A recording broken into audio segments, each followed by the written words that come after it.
Ang mga mata kay Miriam at Tagba sa screen ng Tagba Bayukistens second season ng Olive Tree, na nasa listahan ng pinakapinapanood sa buong mundo sa loob ng mahabang panahon na may pangalang Self para sa mga produksyon ng Netflix, muling naantig ang bukas na mga sugat ng madla.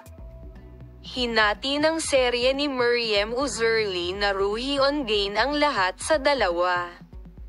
May nagsasabi na ito ay napaka-ordinaryo, ang ilan ay nagsasabi na si Miriam ay gumaganap nito ng buong puso.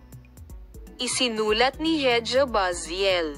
Ang unang season ng serye ng Olive Tree ay nasa tuktok ng listahan ng pinakapinapanood noong araw na ito ay inilabas sa Netflix. Ito ay tiyak na ang parehong mga panahon ay magiging pantay na matagumpay. Sa bagong season, nagpapatuloy ang serye kung saan ito tumigil at nag-aalok ng mga kwentong pag-uusapan ng marami. Sumulat si Barack Gorel, ang Ru Actors, isa sa mga serye kung saan ang pagkakaiba ng edad sa mga romantikong relasyon ay lumilikha ng isang dramatikong gawain, sa maingat na pinag-aralan nitong disenyo at emosyonalidad.